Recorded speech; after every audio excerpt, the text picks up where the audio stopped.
আসসালামু আলাইকুম। সবাই কেমন আছেন? আশা করি সবাই ভালো আছেন। আজকে প্রথম রমজান, সবাইকে রমজানের শুভেচ্ছা। আজকে অনেক রোদ উঠেছে, তাই ভাবলাম পোলাপানদের সাথে নিয়ে মেশিনে গোসল করা যাক। সেজন্য আমি এক বালতি পানি নিয়ে মেশিনের কাছে চলে গেলাম। মেশিন স্টার্ট দেওয়ার পূর্বে আমাদের মেশিনের সাথে লাগানো টিউবওয়েলটিতে পানি তুলতে হবে, কারণ টিউবওয়েলটিতে পানি না উঠলে মেশিন স্টার্ট দেওয়ার পরে আর মেশিনে পানি বের হবে না।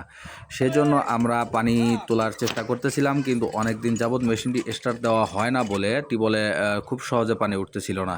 তবু আমরা চেষ্টা চালিয়ে যাচ্ছিলাম, পরে মনে হলো না এভাবে হয়তো পানি উঠবে না, তাই শাহিনকে বললাম তাড়াতাড়ি মাটি নিয়ে আসতে। শাহিন 2 হাত ভর্তি মাটি নিয়ে এসে আমাকে দিল। আমিও সবগুলো মাটি টিউবওয়েলের ভিতরে দিয়ে আবারও পানি তোলার চেষ্টা করলাম, যাতে খুব দ্রুত পানি উঠতে পারি এবং আমরা সফলতা অর্জন করি। খুব দ্রুতই আমাদের টিউবওয়েলে পানি উঠে পড়ে। যারা গ্রামে থাকেন আর যাদের বাড়িতে এমন মেশিন আছে তারাই শুধু বুঝবেন মেশিন স্টার্ট দেওয়ার পূর্বে মেশিনের সাথে লাগানো টিউবওয়েলটিতে পানি তোলা কত কষ্টের। আমাদের পানি উঠে গেছে, এখন আমি মেশিনটা স্টার্ট দেব।